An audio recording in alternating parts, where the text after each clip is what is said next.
and the hope of a multi-million-dollar studio deal. So film mavens may not feel excited about a film festival focused on uranium mining on indigenous lands around the world because, hey, aren't there better things for movies to be about? But then you watch 22 films over 3 days, all focused on nuclear issues around the world, and over you hear someone, such as this woman, whose life has been deeply harmed by uranium contamination of her only water source, and she tells you, you can't go back and clean water once it's contaminated. You can't consume it. You can't live with it. You can't even live among it. And that's what we fear, basically, for our lives. Well, is there anything more important to make a film about? Because when you hear something like that from someone whose life is on the line, and realize that yours is too, you understand how important film can be in waking all of us up to the terrible seat that we all share. Nuclear hot seat, what are those people thinking? Nuclear hot seat, what have those boys been drinking? Nuclear hot seat, the corium is sinking. Our time to act is shrinking, but our activists are linking. Nuclear hot seat, it's the bomb.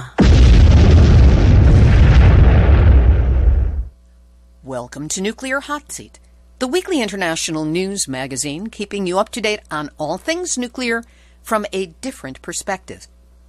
My name is Libby Halevi. I am the producer and host, as well as a survivor of the nuclear accident at 3 Mile Island from just 1 mile away. So I know what can happen when those nuclear so-called experts get it wrong.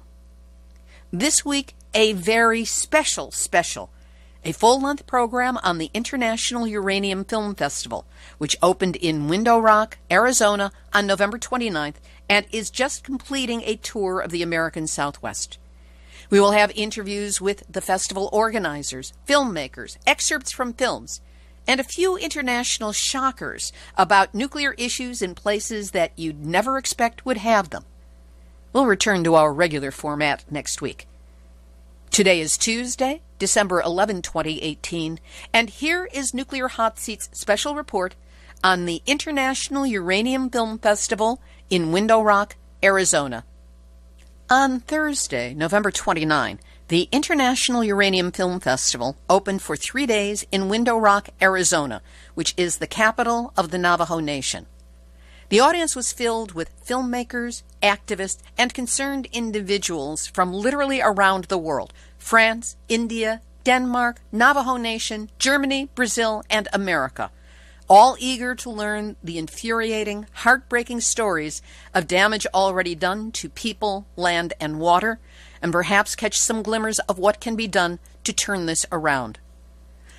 I can't even begin to describe how wonderful this experience was.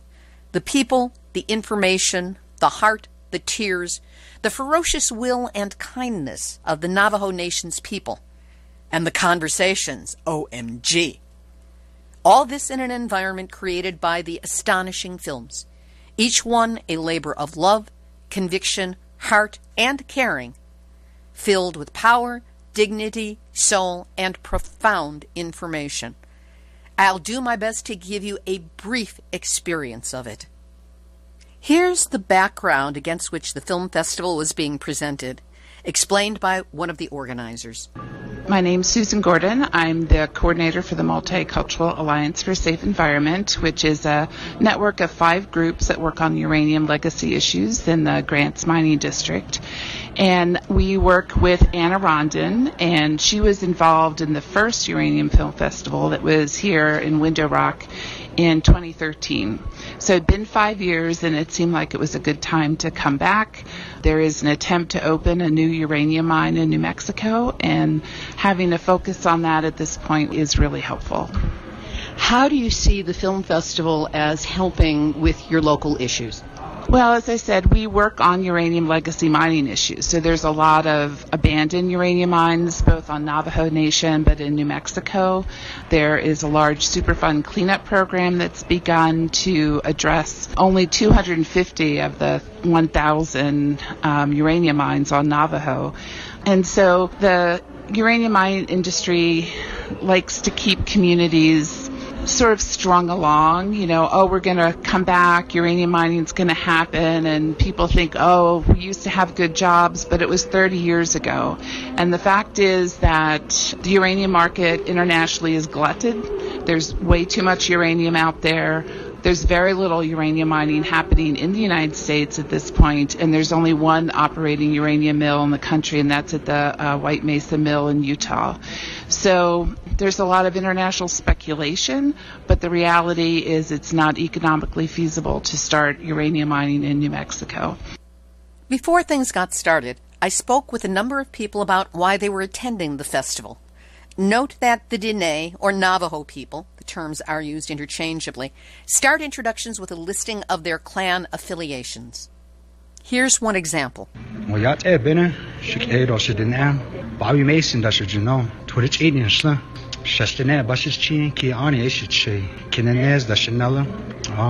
the International Uranium Film Festival happening in Winter Rock, Arizona. Here to support the cause, here where I live at. We've had a lot of uranium issues, and so just here to get some more information that I can share with the family back home, and like I said, just show support. My name is Targul Mesbah, and I'm here from Oakland, California. And what brought you to the International Uranium Film Festival in Window Rock? Well, I have been following online sort of the life of the film festival for a few years and was never able to make it to Brazil or Berlin. And given my research interest, contamination from uranium mining and also contamination from the use of depleted uranium weaponry, I wanted to come here and meet the filmmakers and other activists who are working along these issues and trying to connect the various sites of contamination in different contexts. The festival opened with a blessing and prayer in the native Navajo language, an experience that marked the start of each day. We were welcomed by event organizer Anna Rondon of the New Mexico Social Justice and Equality Institute, who made it clear to all that this was a uranium film festival against uranium, not for it. The president-elect of the Navajo Nation, Jonathan Nez, spoke to us about the multiple problems faced by his people, the current push for more mining, the inadequate storage of uranium tailings, inadequate attempts at cleanup, and the 1979 Church Rock disaster. More about this shortly. The morning session of 5 short films began with The Woovering, The Fight of the James Bay Cree by Ernest Webb.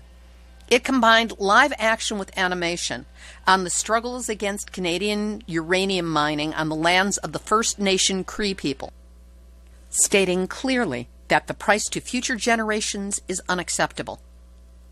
Tales of a Toxic Nation by director Louis Barry explored the shocking fact that the Navajo Reservation has been left with over 500 abandoned uranium mines, but only 9 have been so-called successfully cleaned up, and dangerous levels of radioactive toxicity have been left behind to continue to poison the land, the water, and the people. 4 Stories About Water, co-directed by Deborah Beagle and David Lindblom, examines the scope of water contamination problems on Navajo lands, where the traditional view of water is as a spiritual element, that water is life. From this film, I first learned that between 8 and 10% of all wells on Navajo Nation contain uranium or arsenic, and 30% of the Navajo people do not have access to safe water. It explores in detail the July 16, 1979 Church Rock disaster, only 4 months after 3 Mile Island. It took place 17 miles north of Gallup, New Mexico, where a uranium mill tailings disposal pond was overfilled and breached its dam, spilling over 1,000 tons of solid radioactive mill waste and 93 million gallons of acidic radioactive tailing solution into the Puerco River, with contaminants traveling 80 miles, 130 kilometers downstream. The largest uranium tailing spill in U.S. history and considered by some to be a nuclear accident worse than 3 Mile Island.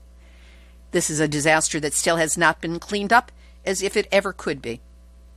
In a brief break between films, I spoke with Jancita May Peshlikai, an Arizona state senator from District 7, which is the largest legislative district in the country. I asked her why she came to the film festival. I was born and raised here on the Navajo Nation, right near mines, and know the effects of uranium mining, uranium waste, and also as a Army veteran of the Persian Gulf War and having traveled internationally to speak about how humankind, world, global conflict impact tiny little tribes that are trying to survive down in the Grand Canyon. These people are down to 800 members, and the U.S. government is talking about starting up mining again along the Grand Canyon, South Rim, but there's been a stop to that recently. But last year I traveled to speak against any kind of conflict. We're all connected, no matter what part of the world that we live at. Conflict, war brings us together in devastating ways, such as uranium mining. And what, if any, legislation do you see or might you sponsor that would have an effect, a positive effect, on the people whose lives have been so devastated here? I think the number one way immediately is to stop any kind of transport.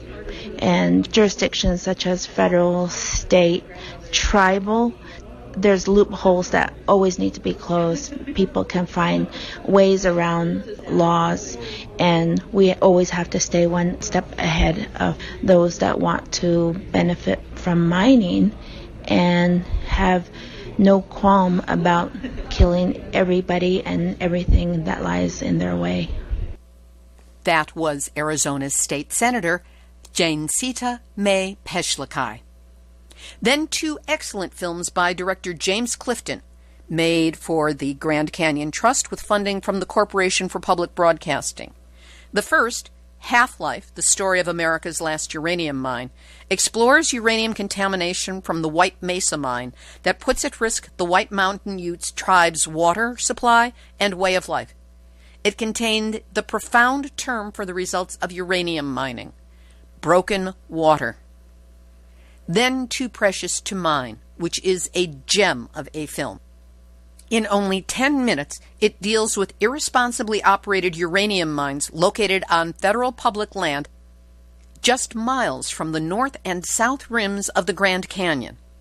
The threat is real to the survival of the Supai tribal people and to the pristine nature of the Grand Canyon. Here is a brief excerpt from Too Precious to Mine. The springs come out at certain spots in the Grand Canyon in the geologic layers. There are a lot of questions that we have with this type of mining in this environment in particular, because the hydrology is through fractured rock, and the flow through fractured rock can go in many different directions. Anyone, including the mining companies who claim they know the hydrology below the mines, really don't know what they're talking about.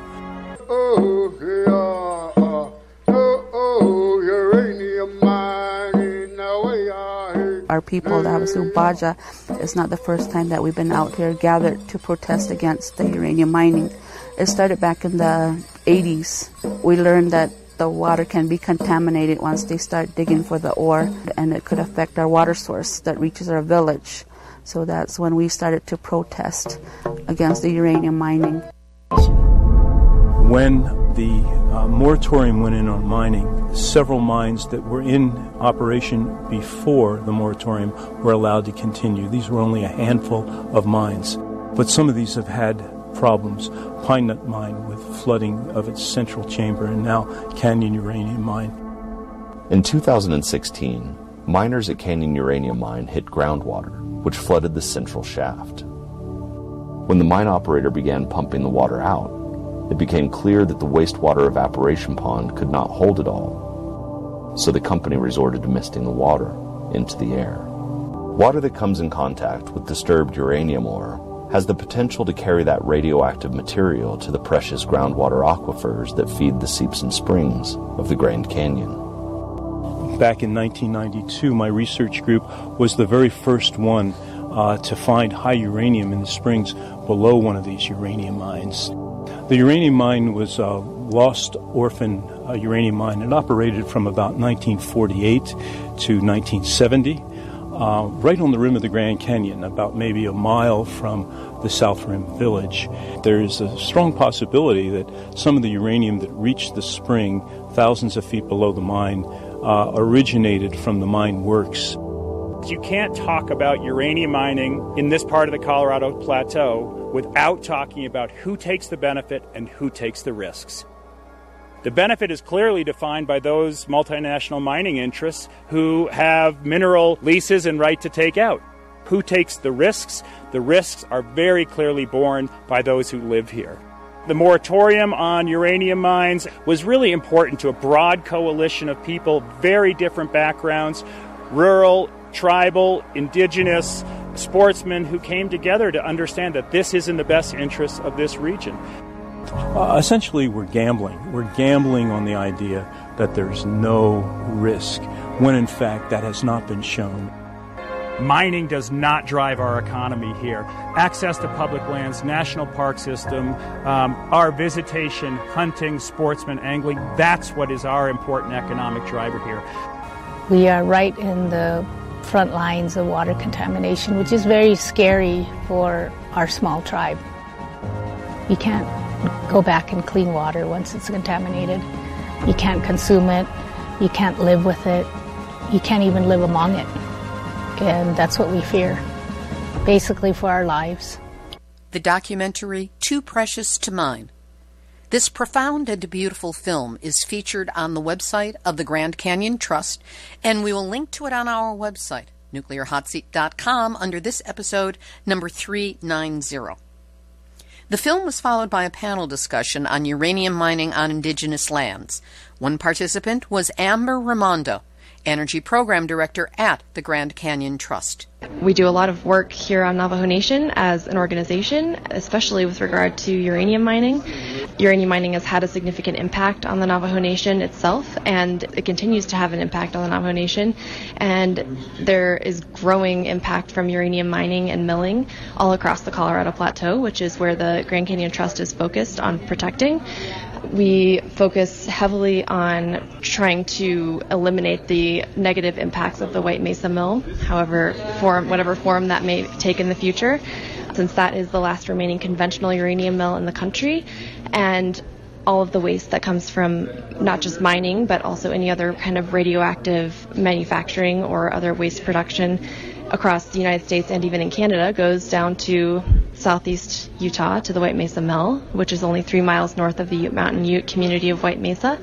And we also do a lot of work to maintain protections around the Grand Canyon, because there's a lot of misperception around the Grand Canyon already being safe since it's Grand Canyon National Park, which is absolutely not true. There's a lot of uranium around the Grand Canyon, and there's significant mining interest around the Grand Canyon. And so we are working to maintain a moratorium on mining on 1 million acres of public land on the north and south rims of the Grand Canyon. And what did you think of the other films you saw today? They were incredibly moving and really informational. As much as I have focused on this as a career for the last couple of years, there's always so much to learn, and there's so many moving and heartbreaking stories that only make me as an activist feel more motivated to do the work that I'm doing. Audience member Percy Byron Anderson works with Conservation Voters New Mexico. He has worked extensively on Navajo tribal issues in Washington, D.C., and within the political landscape of the Navajo Nation. But he has only recently begun working specifically on uranium mining issues. How has what you've seen here at the International Uranium Film Festival informed you, and do you see it as helping you in the future? I see it helping. I also see that it's not only an issue that is familiar with the Navajo people, it's a familiar issue with many communities around the planet. And it's good to see all different people from different parts of the world here and showing the films of how uranium has impacted their communities as well in other countries. By meeting people from around the world and using that understanding to share with the people at the local level within Navajo communities, and also providing them information of how they can access that information via the internet. That's the way I'm seeing how this film festival can enhance the work that we're doing regarding uranium. Petush Gilbert, a longtime activist on uranium mining issues, had a harder evaluation of the political climate in New Mexico. The citizenry of New Mexico, led by your politicians, led by your political leadership, are addicted to nuclear monies because of the historic dependency of nuclearism in New Mexico, from the construction of the atomic bomb at White Sands and the research being developed out of Chicago, Manhattan, and Los Alamos National Laboratory promotes this attitude that you're making money in order to provide jobs, that you have become addicted to nuclear money. And the state then gets all excited when the United States of America wants to increase its nuclear capabilities by spending $3.2 trillion in the next 30 years in order to improve the nuclear capabilities of the United States. That billions will go into the two national laboratories here. And that's why no senator or representative of New Mexico is opposing that. I think it's such a sick mentality that you're relying on this kind of horrible economic way of making money. Petush Gilbert. Thursday evening featured two films by Indian filmmaker Sri Prakash, who traveled from India to attend the festival in Window Rock. My name is Sri Prakash. I'm from India. Near my place, there is a place called Jadugoda. Jadugoda is the oldest India's nuclear site. Means here uranium mines are there, 7 or 8.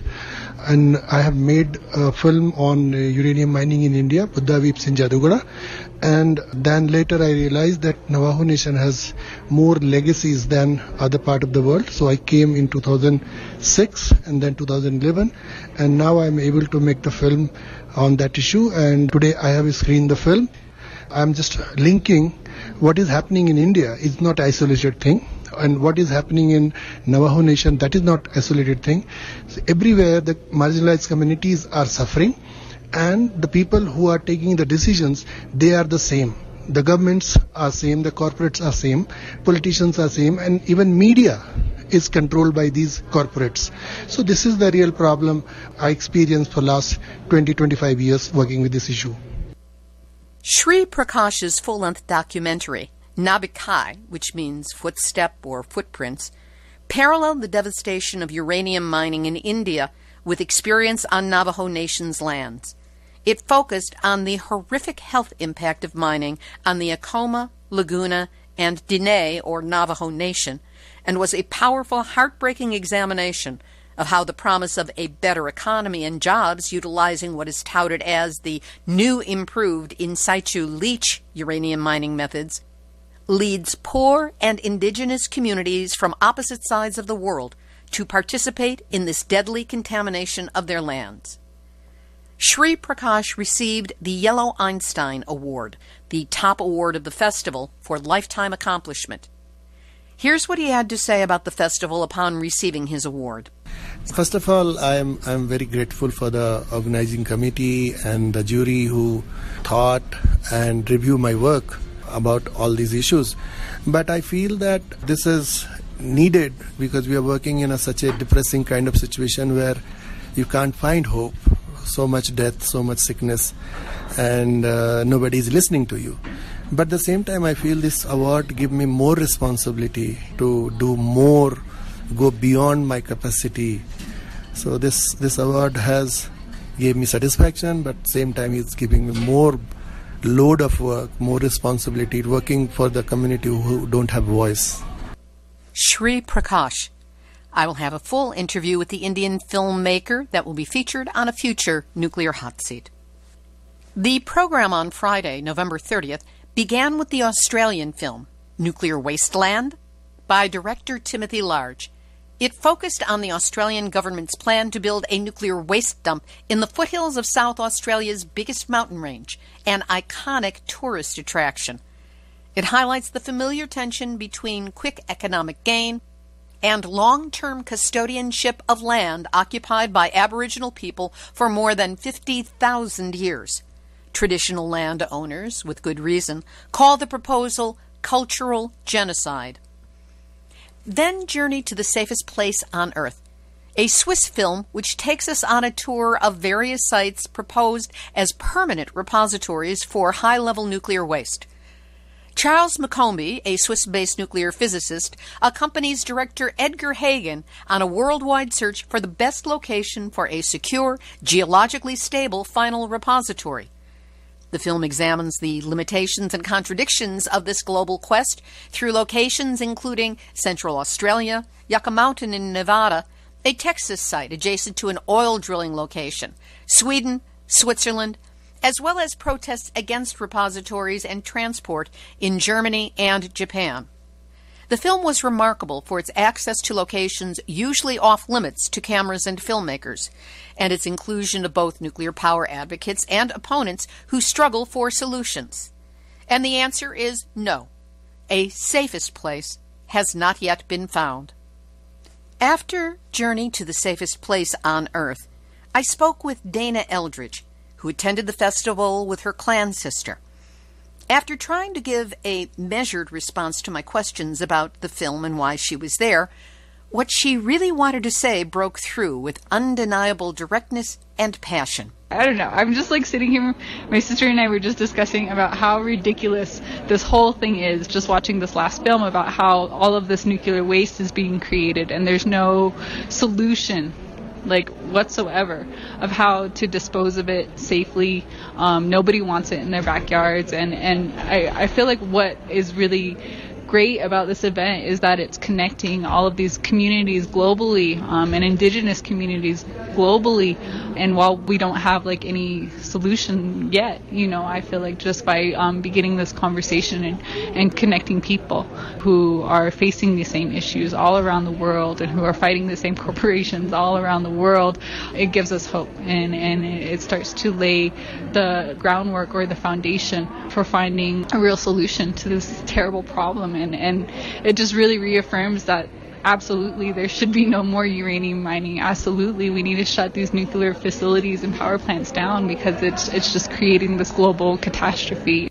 Dana Eldridge. Sometimes it's easier to understand and empathize with an issue if it is focused around animals instead of or in addition to humans. Nuclear Cattle from Japan did just that. It's an award-winning documentary by director Tamatsu Matsubara and focused on the cattle farmers of Fukushima and their radioactive livestock. Not willing to go along with the government's plan to slaughter the animals and destroy their traditional livelihoods, the farmers decided to keep their cattle alive as a symbol of resistance in the fight to rid Japan of nuclear power. At the request of festival head Norbert Sucheneck, Hervé Courtois from France got up and spoke about his experiences at Fukushima. Hervé traveled from France in order to be there, and it was one of my joys to finally meet a man who has been both a friend and a resource to Nuclear Hot Seat since the show began in June of 2014. I did get to do a private one-on-one interview with Hervé, and to help fill in the picture of what it was like in Japan immediately after the Fukushima disaster began, I will share a brief excerpt from that interview.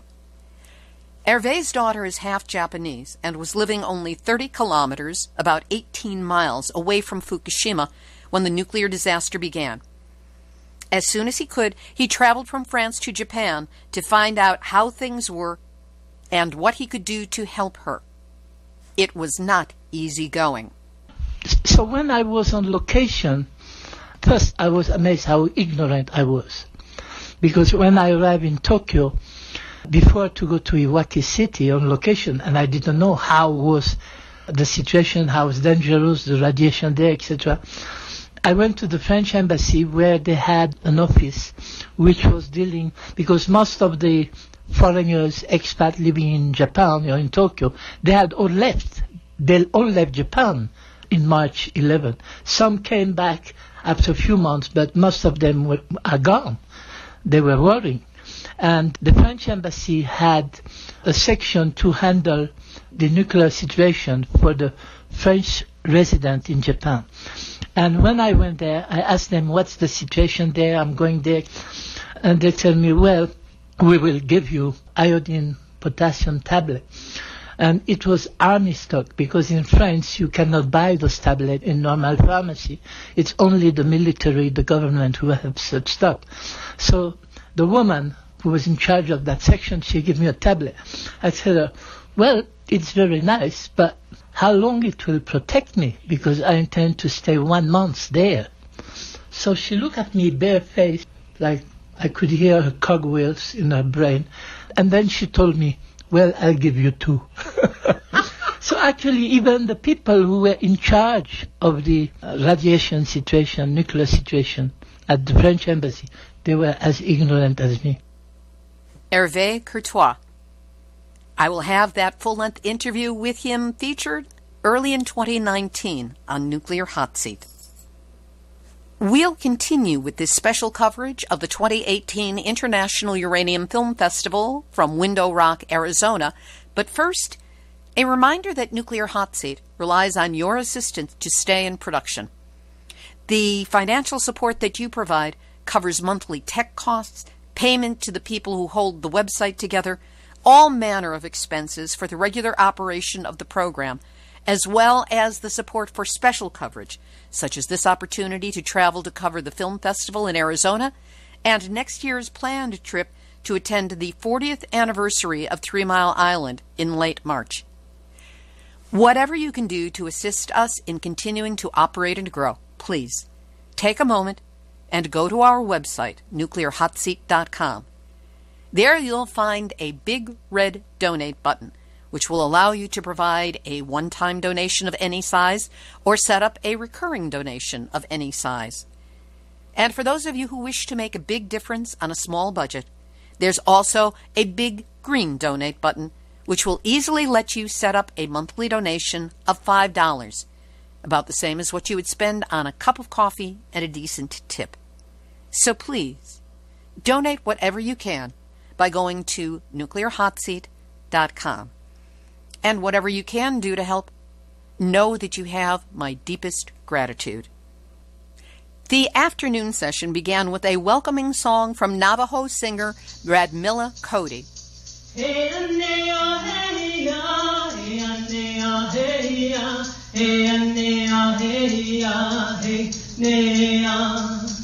She followed with the festival's most powerful speech about the intersection of uranium mining, racism, corporatism, extractionist industries, and capitalism. She was followed by one of the most moving films of the festival, Yellow Fever, Uncovering the Navajo Uranium Legacy. Directed by Sophie Rosemanier, Yellow Fever follows a young Navajo military veteran, Tina Garnanez, as she investigates the history of the Navajo uranium boom, its lasting impacts on her area, and the potential new mining in her region. It begins with Tina reluctantly curious about the quality of well water used by her family, and collecting a sample to be sent to a lab for testing. We follow her throughout the West as she learns about uranium mining and changes from a curious family member into an advocate, lobbyist, activist, and vocal proponent for transparency and environmental justice. We learn that none of the Dene people knew what uranium did until the 1980s, long after they'd already been exposed to deadly levels and their water polluted. 90% of the uranium mined was used to build weapons that fueled the Cold War. And Tina's concerns are current. Her family still lives on this land. If any country or region in the world is considering uranium mining, Yellow Fever provides a complete view of the issues told in very human terms. One of the biggest surprises of the festival came from two films which raised the question of uranium mining in Greenland. To Dig or Not to Dig, The Battle for Greenland, and Kvanefjeld, which is the name of a town where uranium mining is being considered.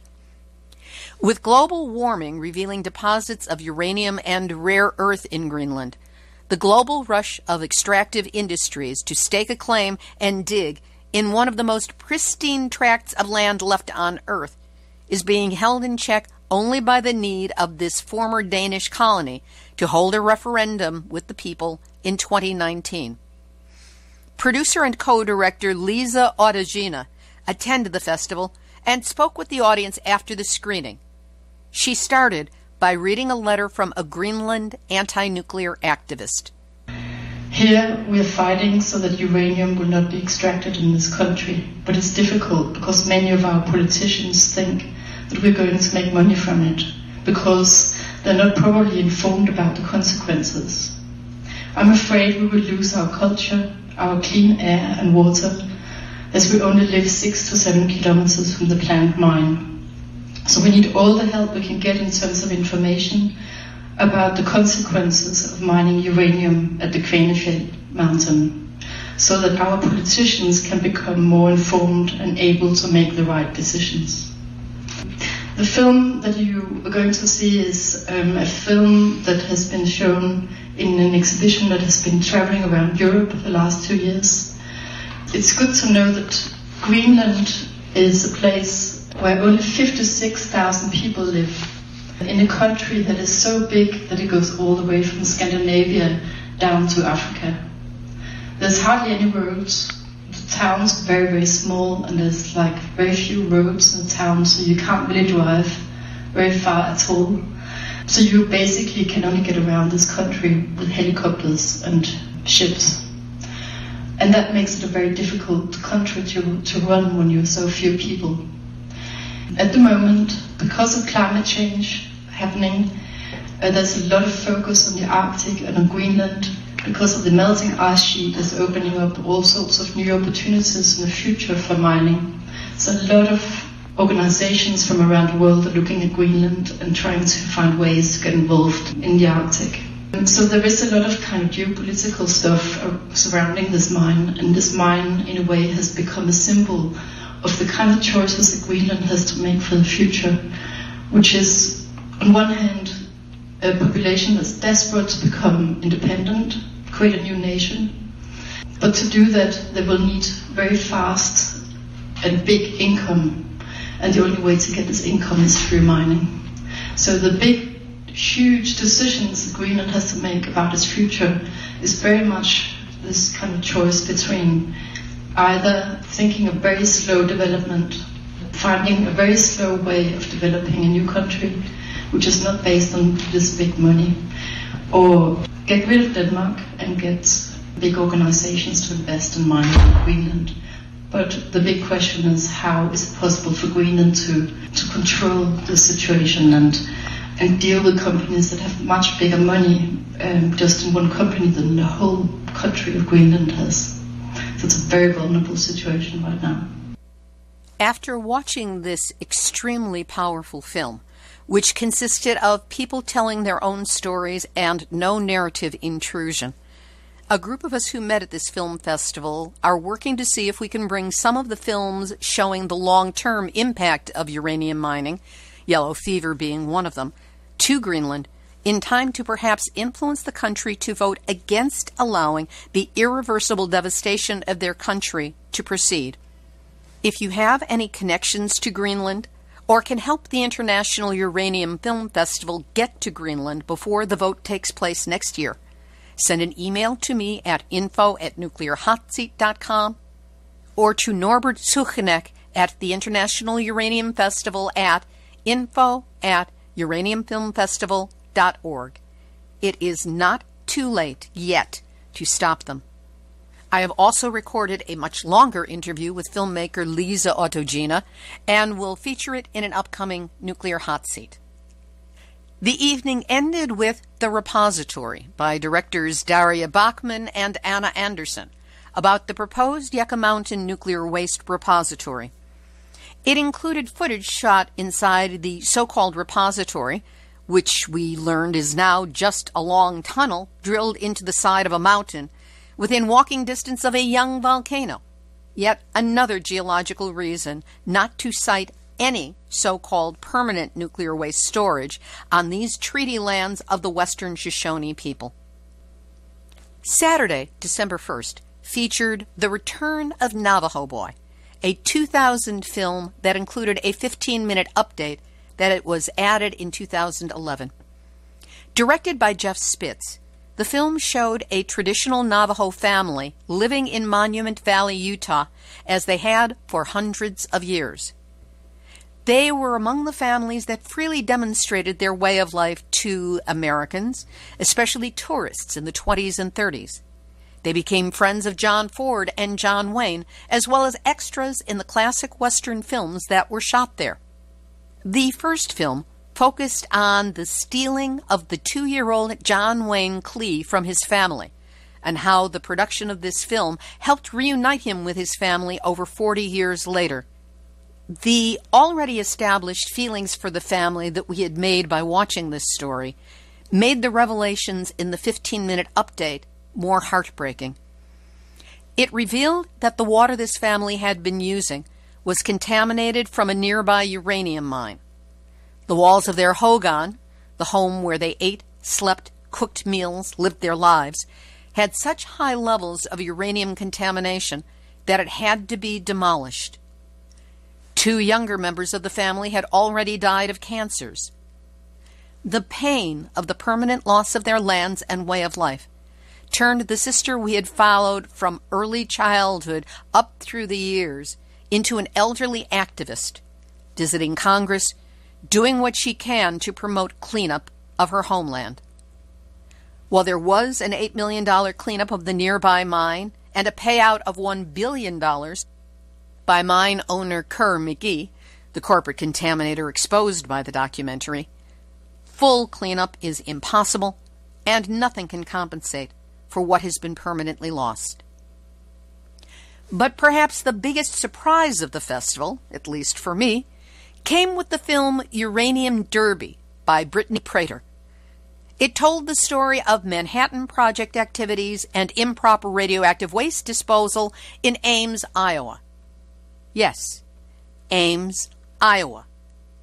Parallels abound between what happened in Ames and the problems and deceptions in North St. Louis, which also struggles with the legacy of World War II nuclear weapons waste. Uranium Derby follows the director, a local resident, as she unravels the story and pushes for cleanup of a children's athletic park built directly atop the worst of this radioactive nuclear weapons waste. Brittany Prater won the festival's Young Director Award for this, her first feature, and we will be talking with her for a future Nuclear Hot Seat. Later that Saturday, the films focused on the South Pacific, starting with Anointed, a powerful video poem about the legacy of U.S. atomic bomb tests on the Marshall Islands and the Runit Dome nuclear waste site in Enewetak Atoll. It features co-director, poet, and activist Kathy Jetnil-Kildner, here heard in a brief excerpt from the film. How shall we remember you? You were a whole island once. You were breadfruit trees, heavy with green globes of fruit, whispering promises of massive canoes. Crabs dusted with white sand scuttled through pandanus roots. Beneath looming coconut trees, beds of watermelons slept still, swollen with juice. And you were protected by powerful Iroij chiefs birthed from women who could swim pregnant for miles beneath a full moon. Then you became testing ground. 9 nuclear weapons consumed you one by one by one, engulfed in an inferno of blazing heat. You became crater, an empty belly. Plutonium ground into a concrete slurry filled your hollow caverns. You became tomb. You became concrete shell. You became solidified history. Immovable. Unforgettable. You were a whole island once. Who remembers you beyond your death? The film is Anointed, and we will link to it on our website, nuclearhotseat.com, under this episode, number 390. The final films included Greetings from Mururoa, a French film by director Larbi Benchiha. It focused on France's atomic bomb tests in the South Pacific at the Mururoa Atoll, including the stories of surviving atomic test veterans who unknowingly irradiated themselves and their families. After the film screened, a Marshall Islands atomic cleanup participant, Paul Griego, addressed the audience. 2 of the islands were vaporized in the nuclear testing, and of those islands, only 3 of them are currently inhabited or inhabitable. Then with that, to be inhabited today, they're having food subsidies by the United States, and they're not able to grow their own agriculture or eat the fish and seafood that they've always been dependent upon. And then there's another group of islands, 23, there's a total of 67 islands, 23 that are called Marine Wildlife Refuge. Yeah. What a nice word for quarantines. And when I say quarantines, I mean forever quarantines. The island that we built, the massive concrete containment dome, contains 110,000 cubic yards of high-level nuclear waste. It's built in a nuclear blast crater. That island, it was the site of 17 atmospheric nuclear bomb tests. It's only 97 acres. That's the size of the island. And that island, at least they admit, is under permanent quarantine. Although very remote, there's no fence, there aren't any signs, there's not really any way of knowing what this massive concrete dome is doing in the middle of the Pacific Ocean unless you know about it in advance. I can really identify with the film Greetings from Mururoa because the French atomic veterans are facing much of the same maladies and challenges and plight that the atomic cleanup veterans have, and I'm being one of them. There were 8,300 of the cleanup veterans. Today there's less than 500 survivors. And we make up a small group, and today the U.S. government still does not recognize us as atomic veterans. And they don't recognize the consequences, the personal cost, and the suffering that so many of the veterans did. I was a civilian, but I was one of very few civilians. I was there as a soil sampling. I went to 18 of the different islands collecting soil sample. I didn't have any radiation protection gear whatsoever. All I was wearing was a pair of shorts, had a t-shirt, but I used that as a dust mask and a towel. And I would literally be digging in nuclear fallout, collecting soil samples unknowingly on these islands that the Atomic Energy Commission had long before declared as the most contaminated place on Earth. Today, the indigenous people are living on 3 of those islands, but they too are suffering from numerous maladies and their own challenges. One of the questions that I get asked a lot is about the dome. And I've asked, is it leaking? And the answer is yes. That containment dome is leaking. It's been leaking since the day it was built. It was built in this coral reef island. That coral reef itself is very porous, but it had been fractured. Well, not just by the crater that we put the waste in, but fractured by 17 atmospheric nuclear bombs. So kind of like a glass that's been cracked and opened. And so as the tide would roll in and the tide would roll out, water would go into this dome and come back out. And it's kind of like a gigantic radioactive toilet that would flush twice a day. And that's going on today. been going on for the last 40 years, and it will continue to do so for maybe 150,000 years. Of course, the dome won't last that long, and for that matter, it's beyond the geological life of that island. That was Paul Griego, a Marshall Islands atomic cleanup participant. And yes, we will have a full interview with him on a future episode of Nuclear Hot Seat. Before the final film, I checked in with International Dene activist Leona Morgan, who attended on her way to the COP24 meetings in Poland on climate change.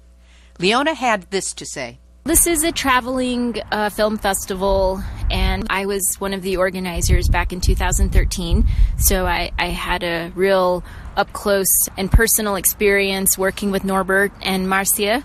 I think it's a good opportunity for folks to see films from other countries as well as meet the directors, and it's definitely a good opportunity to encourage new filmmakers, especially here on Navajo. We have quite a few young Dene filmmakers, and actually that's why I came here today. There's a young woman named Deidre Peaches, and she's interviewed me several times. I really support her work. She came out of a grassroots training program called Out of Your Backpack Media that's run by Clee Benally in Flagstaff. She's just one example, I think, of someone who has developed herself into doing this somewhat professionally.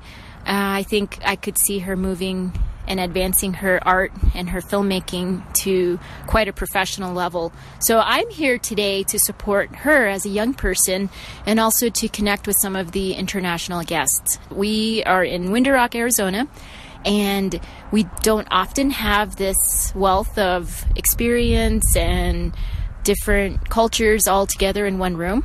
We have folks here today from Denmark, France, India. Of course, Norbert is from Germany and Marcia from Brazil. So it's really fun to talk to some of my personal friends all in one place in my homeland. That was Dene activist Leona Morgan. By the way, as I'm recording this, we have just seen a video of Leona at COP24 as part of the group of young and indigenous activists who interrupted the corporate coal mining panel and did so in a way that was articulate, forceful, and meaningful enough that it has been picked up by the New York Times. We'll work to have that video up on the website as well. And Leona's comments about young filmmaker Deidre Peaches, who showed her film Duda Litzo, The Legacy of Navajo Nation Uranium Mining, won the Young Indigenous Filmmaker Award for her short documentary. We spoke with the director immediately after the award ceremony to get her reaction. I had a personal ties to what uranium has done, even within my family. Having my grandfather being a uranium mine worker and him suffering from pulmonary fibrosis, like just seeing him with an air tank and not being able to breathe, and just realizing that a lot of stories were lost with him. And it's unfair that this industry has created those problems and have created repercussions of it. And so being a filmmaker, that was definitely an influence upon me making films, and definitely a reason why I made this film, Doda Thetso. What does it mean to you to have won the Best Native Filmmaker Award here at the Uranium Film Festival? I'm really appreciative that the festival came out here to Window Rock and that there's recognition for Indigenous people telling their stories, because we're at the front lines of a lot of extractive industry. And by having this award, I have a microphone right now, and that there's at least people looking and seeing that Native people can make their own content and that their stories is very important. So I appreciate that. That was the winner of the Young Indigenous Filmmaker Award, Deidre Peaches. From Window Rock, the festival moved on to showings in Flagstaff, Arizona, Albuquerque, Grants, and Santa Fe, New Mexico, and then back to Tucson, Arizona.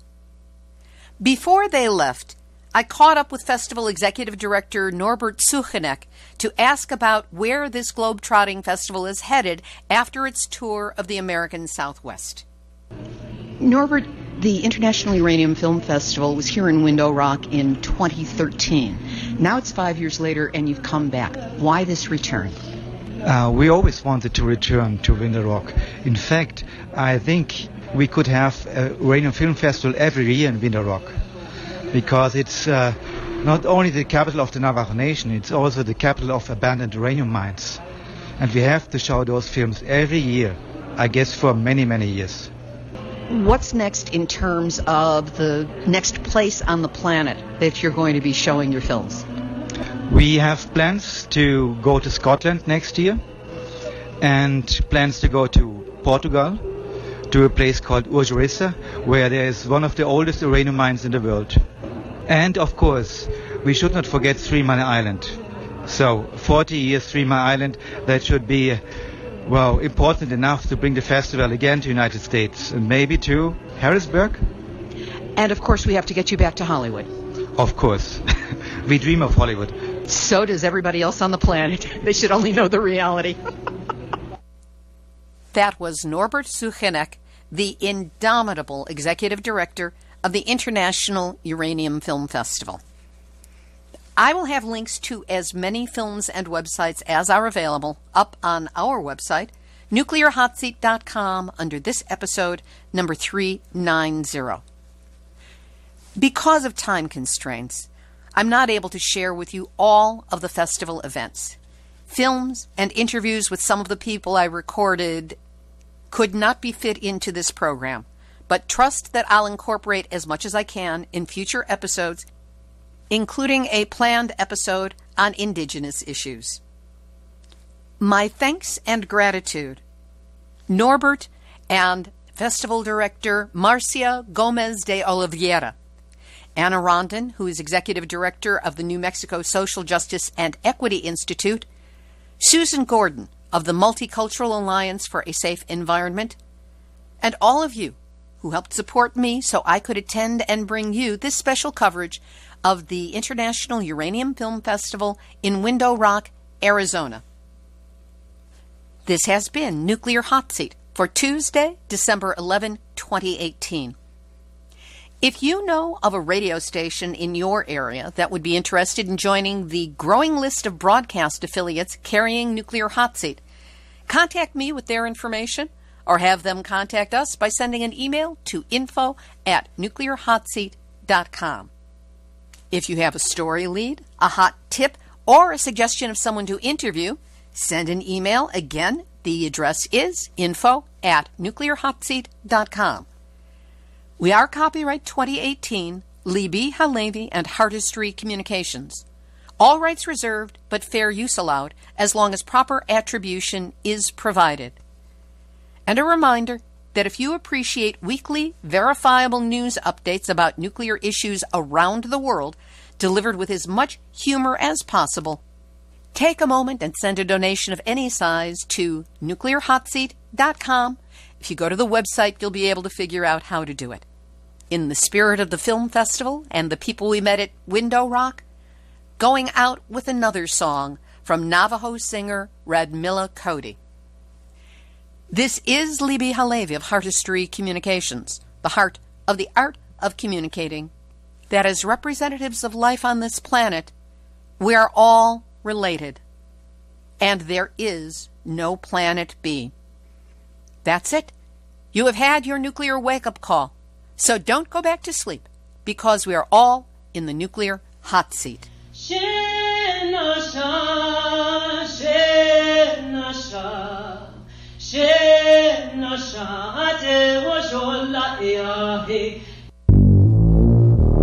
Question everything. Intelligent radio for intelligent people. UCY.TV.